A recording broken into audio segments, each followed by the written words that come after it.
Bonjour et bienvenue dans ce nouvel épisode dans Marge à l'Histoire, où aujourd'hui nous sommes à Avallon, dans la région du Morvan et de la Bourgogne, où la tour de l'horloge représente à elle seule la richesse et la puissance de la ville.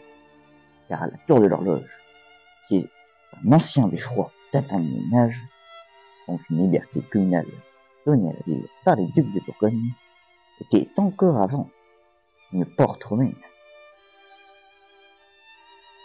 Et tout ça symbolise que Avallon, à l'Antiquité, c'est un casse-trou. Et en marge à l'histoire, les remparts d'Avallon, moyenâgeux.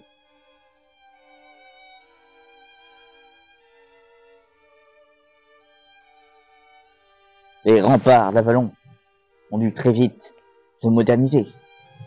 Et justement, les remparts d'Avallon, pourquoi sont-ils là? C'est à cause des invasions venues du nord, de l'est et du sud, par les Vikings, les Sarrasins et d'autres tribus barbares. Mais très vite, la tour Goujar en est un bel exemple. Elle a dû se moderniser avec une canonnière en dessous de sa meurtrière.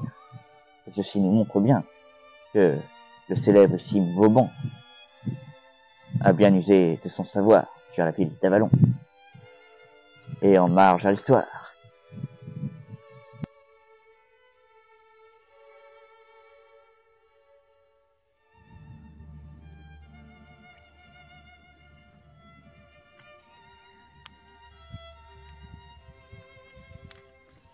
Et maintenant, un peu de langue française. Nous allons parler de la tour derrière moi, qui est la tour Escarguet. Et en fait, la tour Escarguet, ça vient de l'ancien français escargoche. Bon, escargoche, qui a donné naissance au mot échouguette, qui était en fait une petite tour sur le coin des remparts. Et en marge de l'histoire. À la fin du Moyen-Âge, il fallut tout reconstruire à Avallon, dont les remparts et les tours, qui ont été reconstruits par une aide financière de Philippe le Bon et Charles le Téméraire. Comme derrière moi, la tour Vaudois, qui est une tour demi-circulaire, datant de bien longtemps.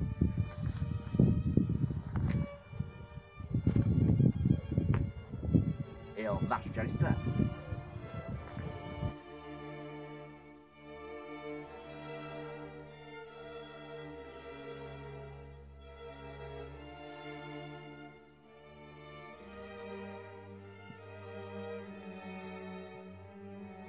Dans les libertés communales données aux Avallonnais, il y avait celle de créer un hôtel de ville juste derrière moi et un hôpital. Même si l'hôtel de ville derrière moi a sacrément bougé et aussi été transformé. Mais la ville d'Avallon a aussi détruit l'église Saint-Julien, qui était à l'emplacement de cette fontaine et de cette place. Et en marge à l'histoire, c'est vers la Révolution et le siècle des Lumières.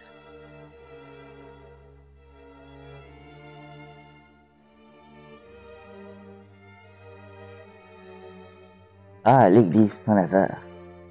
Elle n'a pas résisté à la foudre, mais ça l'a empêché, en partie, de subir les foudres de la guerre de religion entre catholiques et rebelles protestants. Les protestants sont le protestantisme est une religion nouvelle, une religion qui illumine les bourgeois d'Avallon et de l'Europe. Et en marge à l'histoire. Et d'abord, nous allons regarder ce qu'il y a à l'intérieur de l'église Saint-Lazare, qui est une collégiale. Et une collégiale, je le rappelle, déjà, cette collégiale est déjà très ancienne, car elle date du Moyen-Âge, mais surtout, une collégiale, c'est comme une grande église. C'est entre l'église et la grande cathédrale. Mais maintenant, allons à l'intérieur. À tout de suite.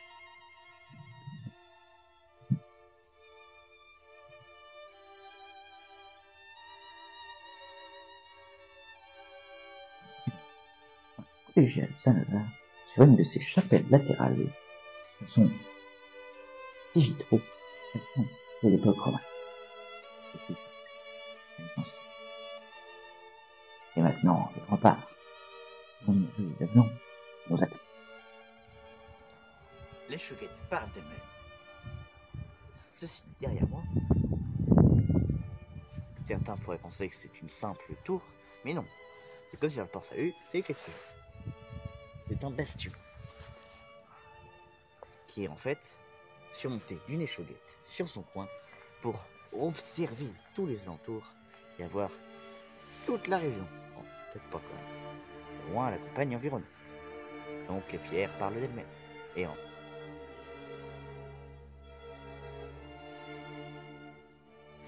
Et voici derrière moi l'hôtel des postes, qui est en fait un hôtel pour les messages à envoyer partout en France, ou voire ailleurs, ça dépend. Et donc du coup, il y a une anecdote très plus ou moins comique, qui a été que Napoléon est venu séjourner ici pendant qu'il remontait vers la ville de Paris. Et on marche à l'histoire.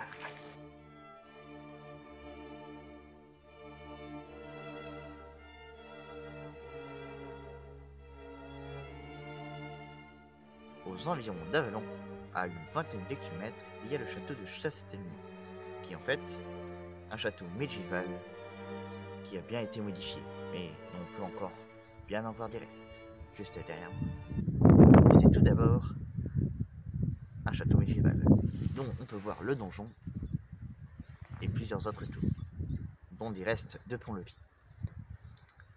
Et ce château est visitable en juillet et en août. Et en marge à l'histoire.